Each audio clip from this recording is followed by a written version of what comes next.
Come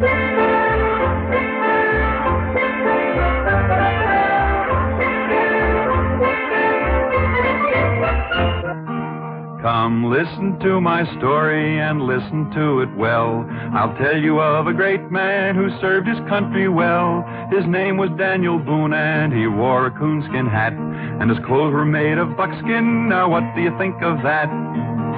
Dan was born in Pennsylvania in 1734, in colony days before the Revolutionary War. He was famous as a hunter while he was still a boy, and the hours he spent in the forest, they were his greatest joy.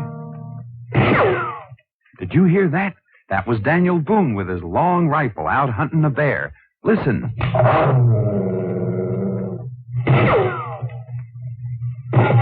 He got him. Daniel Boone shot that bear.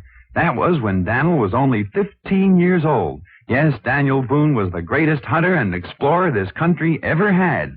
Now, sometimes Dan hunted bears. And sometimes wildcats. And other times the timber wolf.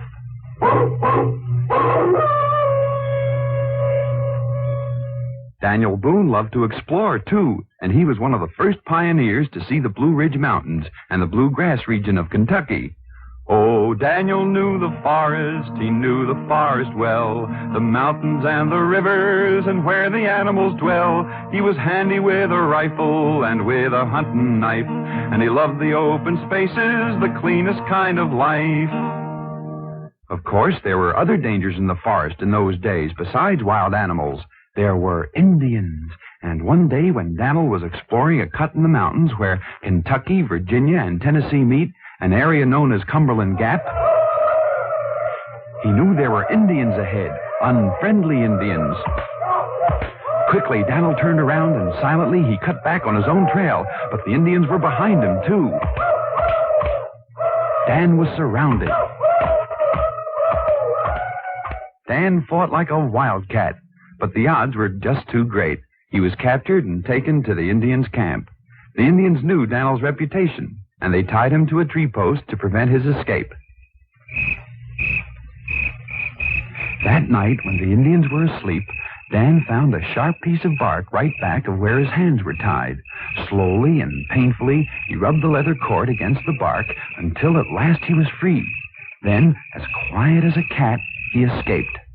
The Indians followed, but Daniel covered ground so fast that he left their swiftest runners behind. He covered 160 miles on foot in 4 days, and he met his friends, settlers from back east at Cumberland Gap.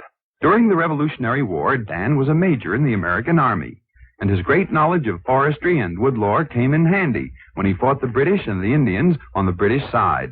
But he was friendly to many Indians because Daniel was a fair man to red men and to white, and he never used his rifle unless he had to fight. He didn't like big cities, he kept on moving west, and he helped to build our country and tame the wilderness. When the Revolutionary War was over, Dan kept heading west until he made his final home in Missouri.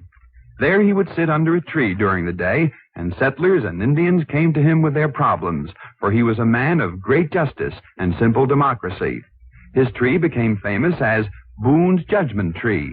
Often Dan sat under it and remembered his old battles and adventures, and he would fondly dream of his hunting days when he hunted the big bear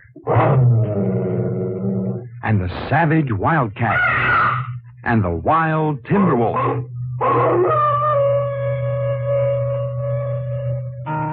And now you've heard my story, there is no more to tell. The story of Daniel Boone, who served his country well. His clothes were made of buckskin and he wore a coonskin hat.